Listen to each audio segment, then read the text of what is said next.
Hello everyone, I'm Yvonne, a destiny consultant dedicated to sharing Taoist culture and Feng Shui wisdom. Today, I want to introduce to you a very important deity in traditional Chinese Taoism, Wen Chang Di Jun, the Emperor of Literary Prosperity. Before exams, you may have thought about praying for better luck or using some method to enhance your academic success. If so, you absolutely should not miss Wen Chang Di Jun. But Wen Chang Di Jun is not what most people imagine, not a gentle scholar dressed in robes. In fact, his earliest origin was that of a warrior general, holding a long sword and fighting on the battlefield. Today, we are going to uncover this forgotten history and tell the story of how a local guardian hero rose to become the supreme deity of wisdom and learning, revered by scholars across China for over 1,000 years. The origin of a legend. Let's travel back in time to 374 AD, during the Eastern Jin dynasty. At that time, the powerful state of former Qin in the north was eager to invade the south. In Peak Mountain of Zidang, Sichuan, a hero named Zheng Yazi stood up and led the local people in resistance. He raised an army, fought bravely against former Qin, and even declared himself king of Shu. Sadly, he was eventually defeated and died in battle, but the people never forgot him. To honor his courage, they built a shrine for him at Kiak Mountain called Shamban Temple. That was where the legend began. At this stage, he was still only a local hero and guardian spirit, respected for his loyalty and bravery. The road to deification.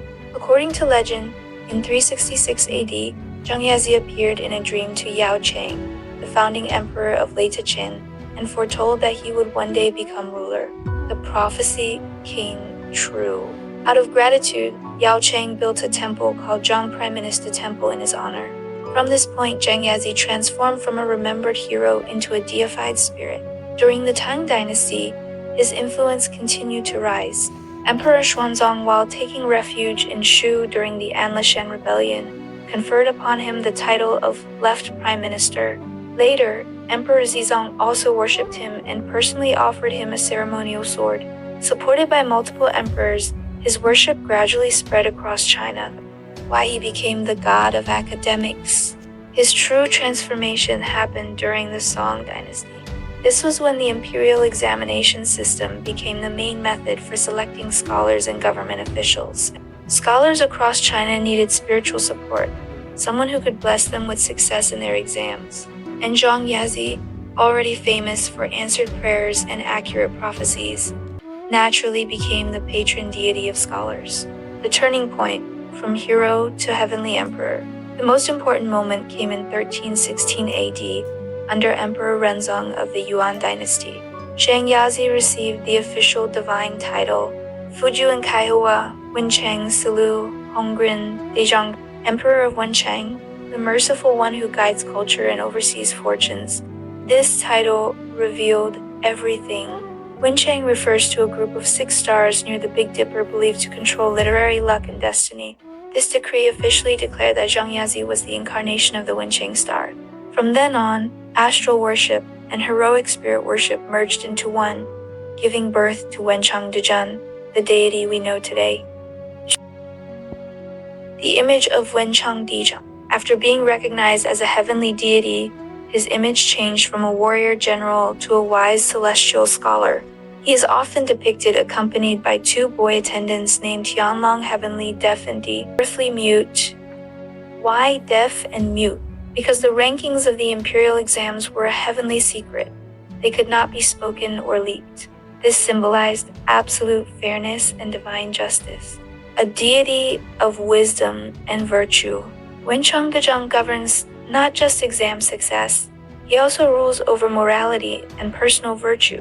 His famous teaching text, the Wen Chang Di Jun Classic of Hidden Virtue, teaches that fortune and destiny come from the good deeds we cultivate. Therefore, people who pray to Wen Chang Di Jun are not only seeking success in examinations or careers, but are also reflecting on their character and striving to live with virtue.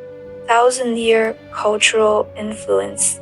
During the Ming and Qing dynasties, the worship of Wen Chang Di Jun became part of official state ceremonies. Every academy across China was required to build a Wen Chang shrine. In places where scholarly culture flourished, Wen Chang towers were built to bless the local literary fortune. Together with Wen Chang Di Jun Lord Guan Yu, Wen Chang became one of the two most respected deities in Chinese tradition, one for civil virtue, one for martial righteousness. Today, his ancestral temple is still located at Qiak Mountain in Zidong, Sichuan, where incense has burned for over 1,000 years. So when people worship Wen Chang Di Jun today, they are not only honoring a deity, they are also connecting to a spiritual heritage that values loyalty, wisdom, and virtue. Final reflection. From Zhang Yazi in 374 AD, a warrior, king who died defending his land, to Wen Chang Di Jun in 1316 AD, a celestial emperor of wisdom and virtue. His journey teaches us success is never accidental.